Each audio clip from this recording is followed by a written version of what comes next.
بسم اللہ الرحمن الرحیم۔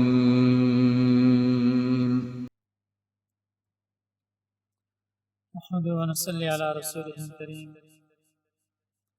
اما بعد، اعوذ بالله من الشیطان الرجیم، بسم اللہ الرحمن الرحیم۔ والعصر ان الانسان لفی خسر الا الذين آمنوا وعملوا الصالحات وتواصوا بالحق وتواصوا بالصبر، صدق اللہ العظیم۔ آج چند باتیں خواتین کی تعلیم، دینی تعلیم کے متعلق عرض کرنی ہے، اور اس بات کو واضح کرنے کی کوشش کروں گا کہ جب دینی تعلیم اور دینی علم ہو تو اس کے معاشرے پر کیا اثرات پڑتے ہیں، اور جب کوئی عورت دین سے دور ہوتی ہے اور دینی تعلیم سے، دینی تربیت سے دور ہوتی ہے، اس کے معاشرے پر کیا اثرات پڑتے ہیں۔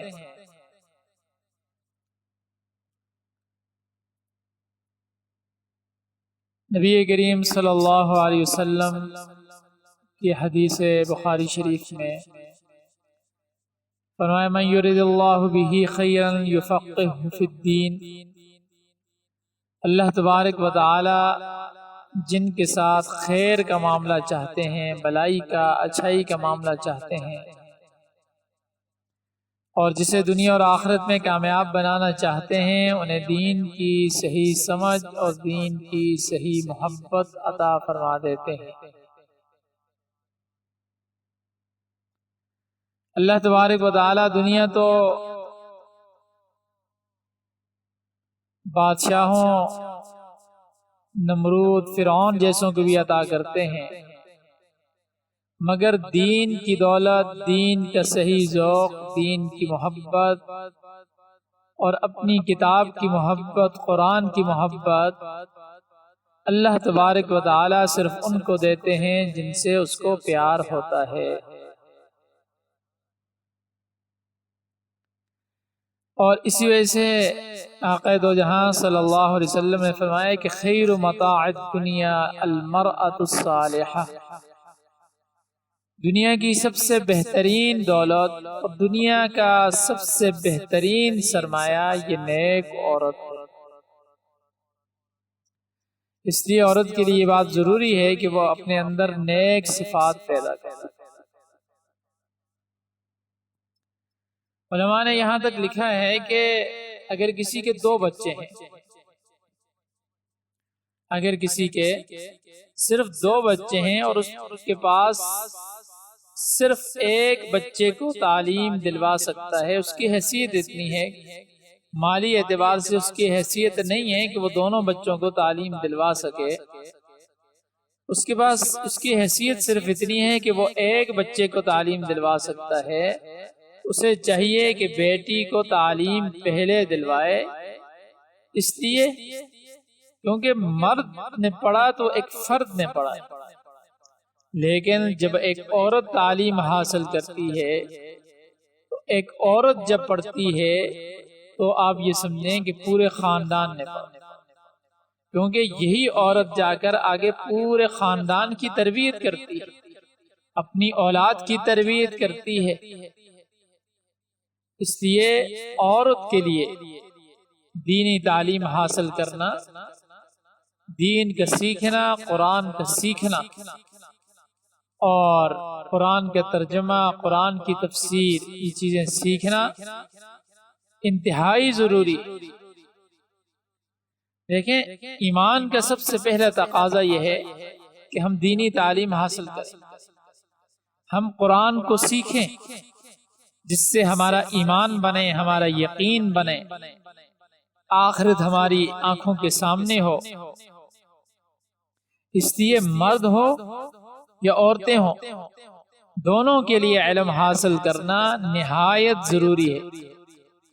حضور اکرم صلی اللہ علیہ وسلم نے فرمایا، طلب العلم فریضۃ علی کل مسلم و مسلم، علم دین کا حاصل کرنا ہر مسلمان مرد اور عورت پر فرض، کیونکہ جب تک علم حاصل نہ کیا جائے گا اس وقت تک اسلام اور اسلامی تعلیمات سے متعلق واقفیت نہیں ہوگی، اور علم ہی کے ذریعے، صحیح علم ہی کے ذریعے کوئی مسلمان صحیح معنی میں مسلمان ہو سکتا ہے۔ دیکھیں نا، اسلام کے بنیادی ارکان 5 ہیں۔ سب سے پہلے ایمان، کلمہ، پھر نماز، روزہ، زکوٰۃ اور حج۔ تو اب جب تک ان کا علم نہیں ہوگا ان پر صحیح معنی پر عمل نہیں ہو سکتا۔ اس لیے رسول اللہ صلی اللہ علیہ وسلم نے یہ بھی ہدایات فرمائی کہ ہر مسلمان کو بقدر ضرورت علم حاصل کرنا ضروری ہے۔ اب اس میں مرد عورت دونوں کو خطاب ہے۔ اب آج کے دور میں عورتیں پھر بھی دنیاوی تعلیم کے اندر آگے جا رہی ہیں، اور بہت اچھی بات ہے، جانی چاہیے، اس میں کوئی برائی نہیں ہے، لیکن دینی تعلیم سے ہم بہت زیادہ دور ہیں، اور اس کی بڑی حالانکہ میں نے جو بات عرض کی ہے کہ عورت کا علم حاصل کرنا گویا کہ جب ایک عورت دین کی تعلیم حاصل کرتی ہے، آپ یہ سمجھیں کہ آپ کے ایک مستقبل کا پورا خاندان اس نے دین کی تعلیم حاصل کر لی۔ اور جب عورت کے پاس دین کی تعلیم ہوتی ہے، اس کا دینی ذہن ہوتا ہے، تو پھر اس کا فائدہ کیا ہوتا ہے؟ میں آپ کو اس بات کو واضح کر چند واقعات میں آپ کو سناتا ہوں، بڑے اہم واقعات ہیں، غور سے سنیے گا تو میں آپ ان واقعات پر غور کریں کہ جب عورت کے پاس دین ہوتا ہے نا، دینی تعلیم ہوتی ہے، تو پھر وہ کیا کردار ادا کرتی ہے معاشرے کو بنانے میں۔ ہم سب سے پہلی مثال آقا دو جہاں صلی اللہ علیہ وسلم اور آپ کی پیاری اور لاڈلی زوجہ مطہرہ سیدہ خدیجہ الکبریٰ رضی اللہ تعالی عنہا کی میں آپ کو بتاتا ہوں۔ رسول اللہ صلی اللہ علیہ وسلم پر جب پہلی وحی آتی ہے، جبرائیل امین آ کر آپ کو دباتے ہیں اور آپ پر پہلی وحی آتی ہے، اقرأ بسم ربک الذی خلق، پڑھیے۔ اب دیکھیں پہلی وحی بھی کیا آ رہی ہے کہ پڑھیے۔ یہیں سے پتہ چلتا ہے کہ ہمارے دین میں پڑھنے کی کتنی اہمیت ہے۔ بہرحال وہ ایک الگ بات ہے۔ تو آتے ہیں، گھر آتے ہیں، چونکہ پہلی وحی ہے فرشتے کا اور وحی کا بوجھ ہے، اگر اپنی پیاری زوجہ مطہرہ سیدہ خدیجہ الکبریٰ رضی اللہ تعالی عنہا سے فرماتے ہیں کہ مجھے سردی لگ رہی ہے، اور اس طرح میرے پاس فرشتہ، اس طرح میرے ساتھ یہ واقعہ ہوا ہے، تو مجھے ڈر ہے کہ کہیں میری جان نہ چلی جائے، یعنی اتنے گھبرائے ہوئے ہیں، پریشان ہیں۔ اب آج جیسی کوئی عورت ہوتی تو وہ بھی سخت چیخنا چلانا شروع کر دیتی، بویلا شروع کر دیتی، لیکن وہ کوئی عام عورت نہیں تھی، کوئی عام خاتون نہیں تھی، وہ بھی آقا دو جہاں صلی اللہ علیہ وسلم کی زوجہ مطہرہ تھی۔ تو فرمانے لگی ہرگز نہیں، یعنی آپ علیہ السلام کیا فرما رہے ہیں؟ لقد خشیت علی نفسی، مجھے ڈر ہے کہیں میری جان نہ نکل جائے۔ پوچھا میرے آقا کیا ہوا؟ پورا واقعہ سنایا۔ تو انہوں نے آج کی عورت کی طرح رونے پیٹنے نہیں بیٹھ گئی کہ میرے خاوند پہ اثر ہو گیا، میرے خاوند نے جن دیکھ لیا، میرے خاوند پہ کسی نے کچھ کر ڈالا، اب میری زندگی کا کیا بنے گا۔ تو انہوں نے اتنی بڑی بات سن لی، مگر پھر کہنے لگی آپ اطمینان رکھیے، انک تصل الرحم، ہرگز کلا کے الفاظ، ہرگز نہیں، واللہ اللہ کی قسم، اللہ رب العزت آپ کو کبھی ضائع نہیں کریں گے۔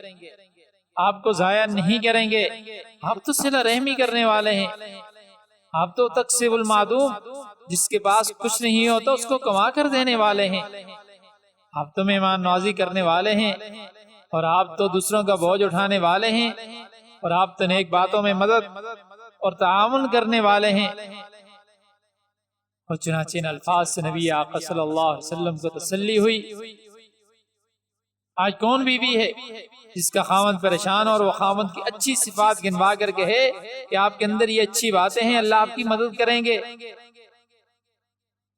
آج کل کی عورتیں تو ایسے موقع پر اور زیادہ دوسروں کا دل توڑ دیتی ہیں، اور پھر یہی نہیں کیا۔ جب نبی صلی اللہ علیہ وسلم کی حالت تھوڑی سی بہتر ہوئی، آپ صلی اللہ علیہ وسلم کا ہاتھ پکڑ کر وہ آپ کو اپنے چچا ورقہ بن نوفل کے پاس لے گئے، وہ چونکہ تورات وغیرہ کا آسمانی کتابوں کا علم جانتے تھے، تو وہ ان کے پاس لے گئی اور جا کر ان کو بتایا سارا واقعہ، تو انہوں نے بھی تسلی دی اور فرمایا کہ یہ وہی فرشتہ ہے جو موسیٰ کے پاس آتا تھا۔ بہرحال وہ واقعہ یہاں پر سنانے کا مقصد صرف یہ ہے کہ دیکھیں جب دینی علم، دینی تعلیم ہوتا ہے تو پھر کیسی یعنی کیا اثرات ہوتے ہیں۔ اسی طرح حضرت جابر رضی اللہ تعالیٰ کی اہلیہ کا واقعہ آتا ہے، آپ کا بچہ جو تھا 6-7 سال کا بچہ تھا، سفر پر جانا پڑ گیا، بچہ بیمار ہوا۔ اب جس رات سفر سے واپس آنا تھا اسی رات وہ بچہ فوت ہو گیا۔ اب بیوی نے کیا کیا، بچے کو نہلا کر کپڑا اوپر ڈال دیا، خامند آئے، ان کا استقبال کیا، ان کو بٹھایا، انہوں نے آتے ہی پوچھا ہاں بھائی بچے کا کیا حال ہے؟ فرمانے لگی الحمدللہ بعافیت و خیر، اللہ کی تعریفیں ہیں بیٹا عافیت و خیریت کے ساتھ۔ خامند سمجھے وہ سو رہا ہے، چنانچہ انہوں نے کھانا کھانے کے دوران میاں بیوی دونوں بات چیت کرنے لگے، اور جب تھوڑی سی اچھی طرح بات ہوئی، کھانے وغیرہ سے فارغ ہو گئے، تو اپنے خامند سے پوچھتی ہے کہ مجھے ایک مسئلہ آپ سے پوچھنا ہے، مجھے ایک مسئلہ بتائیے۔ کہاں پوچھئے؟ کہا اگر کوئی کسی کو امانت دے اور کچھ وقت کے بعد واپس مانگے تو وہ امانت خوشی خوشی دے دینی چاہیے یا اس کو تنگ دل ہو کر امانت دینی چاہیے اور امانت نہ دینے کی ضد کرنی چاہیے؟ حضرت جابر نے فرمایا کہ نہیں خوشی خوشی دینی چاہیے، امانت اس کا حق ہے۔ جب انہوں نے یہ بات کہی تو فرمانے لگی اللہ رب العزت نے بھی ہم دونوں کو امانت دی تھی، اللہ رب العزت نے وہ امانت واپس لے لی، اب آپ بھی خوشی خوشی اس امانت کو واپس کر دیجئے۔ تو حیران ہو کر پوچھنے لگے بھئی کیا مطلب؟ تو کہنے لگی کہ وہ بیٹا جو بیمار تھا وہ اللہ کی امانت تھا، اللہ نے واپس لے لیا۔ اب دیکھیں نا یہاں پر خامد کے کتنا اپنے خامد کا کتنا وہ خیال رکھا کہ خامد جو ہے وہ چونکہ تھکا ہوا واپس آیا ہے، تو ایسا نہ ہو کہ کہیں یہ خبر سن کر ظاہر سی بات ہے پریشان ہوگا۔ تو یہ صبر، یہ کیا صبر کہاں سے آتا ہے؟ یہ صبر کہاں سے آیا؟ دین نے یہ صبر دیا۔ اسی طرح نبی اکرم صلی اللہ علیہ وسلم کی پھوپھی، جب آپ اپنے چچا نبی کریم صلی اللہ علیہ وسلم کے سگے چچا سید الشہداء حضرت امیر حمزہ رضی اللہ تعالیٰ کو دیکھا، ان کی لاش کے مسئلہ بنا ہوا ہے، ہاتھ ناک کان کٹے ہوئے ہیں، دل نکالا ہوا ہے، آنکھیں نکالی ہوئی ہیں، آپ علیہ السلام نے جب یہ دیکھا بہت غمزدہ ہوئے، آنکھوں میں آنسو آگے، اور آپ صلی اللہ علیہ وسلم نے اس وقت پابندی لگا دی کہ میری پھوپھی یعنی حضرت حمزہ کی بہن آپ کو دیکھنے کے لیے آئیں گی تو دوسری عورتوں کی طرح ایسا نہ ہو کہ وہ دیکھیں اور اس سے ان کو صدمہ پہنچے، اس لیے پابندی لگا دی کہ بھئی میری پھوپھی کو یعنی سیدنا حمزہ کی بہن کو ان کے بھائی کی لاش نہ دکھانا۔ اب جب ساری عورتیں اپنے اپنے خاوندوں، اپنے بچوں، اپنے بھائیوں کو دیکھنے کے لیے آئی تو وہ بھی آگئی، مگر صحابہ نے روک دیا کہ نبی نے منع فرمایا ہے، آپ اپنے بھائی کی لاش کو نہیں دیکھ سکتی۔ انہوں نے پوچھا کہ آپ صلی اللہ علیہ وسلم نے کیوں منع فرمایا؟ آپ نے فرمایا کہ تم اس کی لاش کو دیکھنے کا حوصلہ نہیں رکھو گی۔ پوچھنے لگی اے اللہ کے نبی، اے اللہ کے نبی صلی اللہ علیہ وسلم، میں اپنے بھائی کی لاش پر رونے کے لیے نہیں آئی، میں تو اپنے بھائی کو مبارکباد دینے کے لیے آئی ہوں۔ جب نبی صلی اللہ علیہ وسلم نے یہ الفاظ سنے فرمایا اچھا پھر تمہیں اجازت ہے دیکھنے کی اجازت۔ اب سوچئے کتنا بڑا دل کر لیا کہ میں تو اپنے بھائی کو مبارک دینے کے لیے آئی ہوں، تو یہ صبر و تحمل ان عورتوں میں کہاں سے آیا؟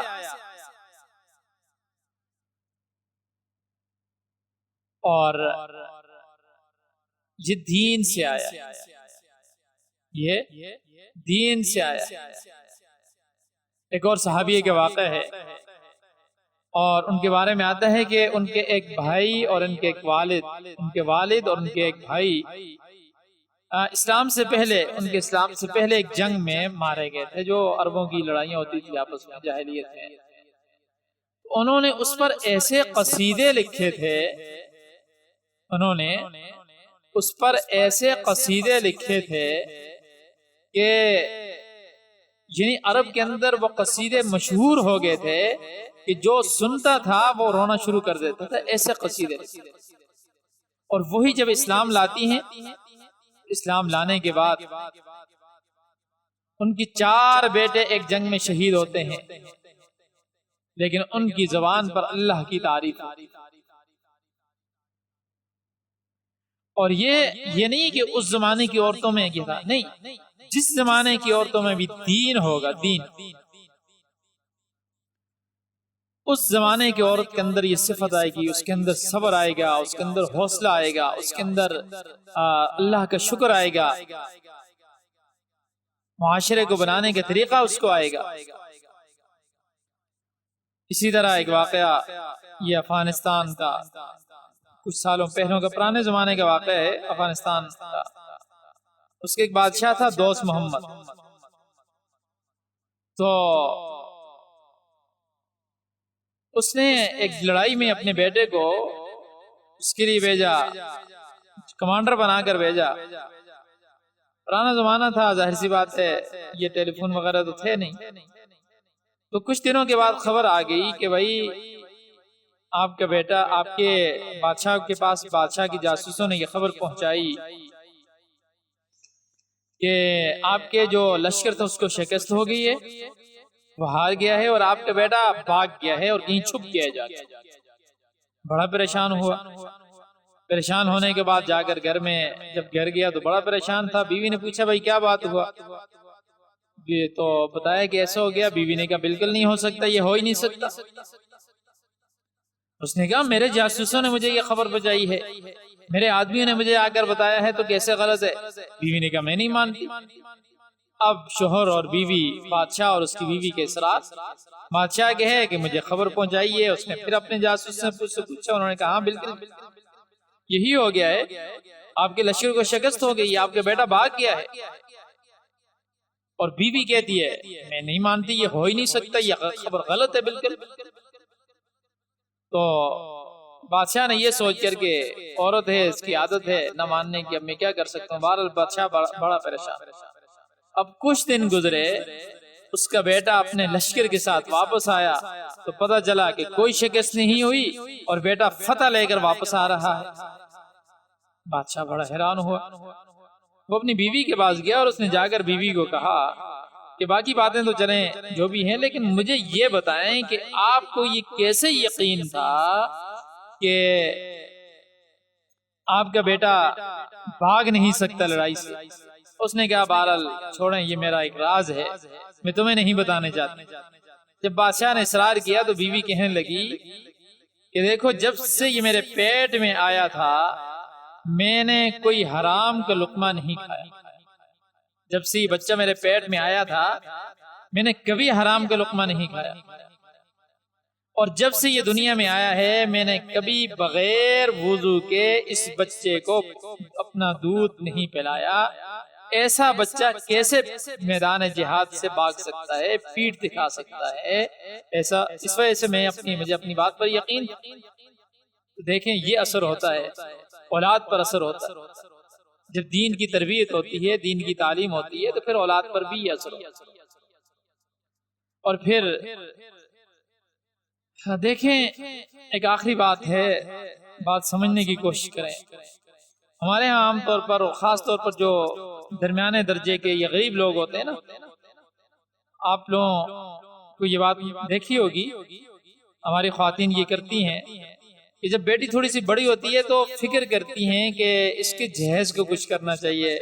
کبھی ماں جو ہے اپنی بچی کے لیے زیور رکھ دیتی ہے، کبھی جو ہے وہ کوئی اور چیزیں، یعنی تھوڑا تھوڑا سامان جمع کرنا شروع کرتی ہیں، کیونکہ پتہ ہوتا ہے کہ اتنی حیثیت تو ہے نہیں اس وقت میں اپنی بچی کے لیے سب کچھ لے لوں، لیکن ابھی سے کچھ نہ کچھ تیار کرنا شروع کروں گی تو میری بچی جہیز لے کر جائے گی، اگلے گھر میں جب جائے گی تو کوئی اس کو تانا نہیں دے گا۔ یعنی ہمیں اپنی بچی کے دنیا کے تانوں کی اتنی فکر ہوتی ہے کہ ہم اس کے لیے پہلے سے جہیز تیار کرنا شروع کر دیتے ہیں۔ تو کبھی ہم نے سوچا کہ کل کو قیامت کے دن اگر میری بیٹی سے اللہ نے پوچھ لیا کہ دین کے کیا لے کر آئی ہو، دین کے بارے میں کیا سیکھا تھا، ہم کیا جواب دیں؟ اور بیٹی ہماری طرف دیکھے گی۔ اس لیے خصوصاً عورتوں کے لیے تعلیم حاصل کرنا اور عورتوں کے لیے دین کا سیکھنا اس دور میں مردوں سے زیادہ ضروری ہے عورتوں کے لیے دین کا سیکھنا، کیونکہ عورت کے پاس علم ہوگا، عورت کے پاس قرآن ہوگا، عورت کے پاس تفسیر ہوگی، قرآن کا علم ہوگا، تو پھر وہ جب دین اپنے بچوں کو وہ دین سکھائے گی، اپنی بچوں کی دینی تربیت کرے گی۔ لیکن ایک عورت بیچاری اگر خود ہی خالی ہے، اس کے پاس خود کچھ نہیں ہے، تو وہ بچوں کی تربیت کیا کرے گی؟